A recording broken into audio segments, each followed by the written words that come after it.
I was reared on a 2,000-acre farm and ranch in northeast Colorado, where it's hot, flat, and dry. It looks like Kansas. It might as well be.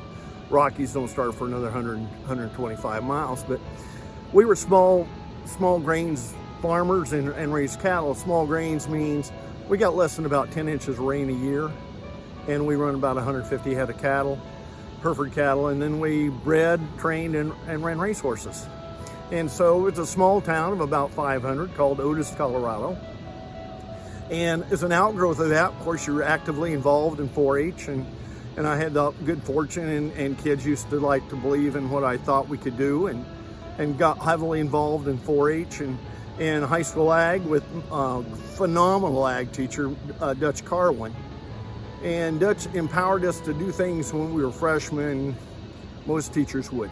I first started teaching at a small town called McClave, Colorado. And my job at that point, and I still think it's my job, is to make sure the students have skill sets.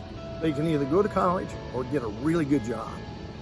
And so I help prepare everything from, in different walks of life, very successful farmers, ranchers, engineers, architects, and that was 4 wonderful years of my life. And then I was recruited by Ohio State University, and I did a master's Ph.D. there in agricultural education. And while I was there, I had the opportunity to teach agricultural communications for 3 years, and I guess they liked it enough to give me the Outstanding Teaching Associate Award.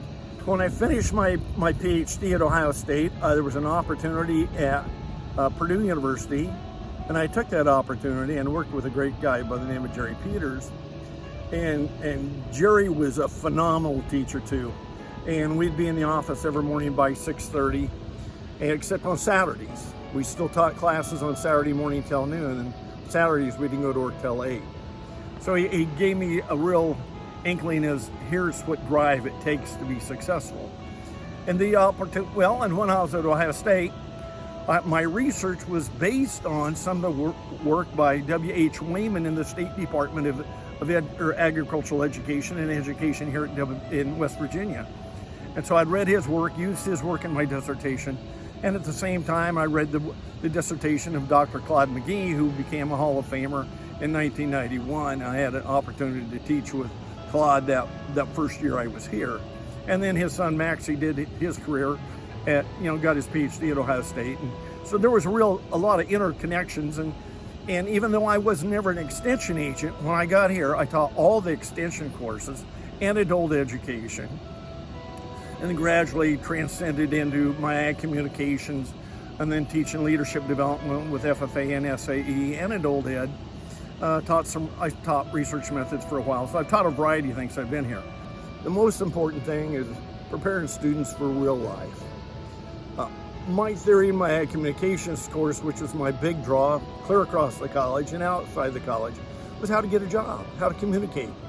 And I think I was recognized multiple times for being an outstanding teacher, outstanding advisor, because I like to listen to kids. They gotta have someone that cares. I always believed education should be fun. It's gotta be fun. And if it's fun and it's practical and it's usable, they will come, listen, learn, and apply it.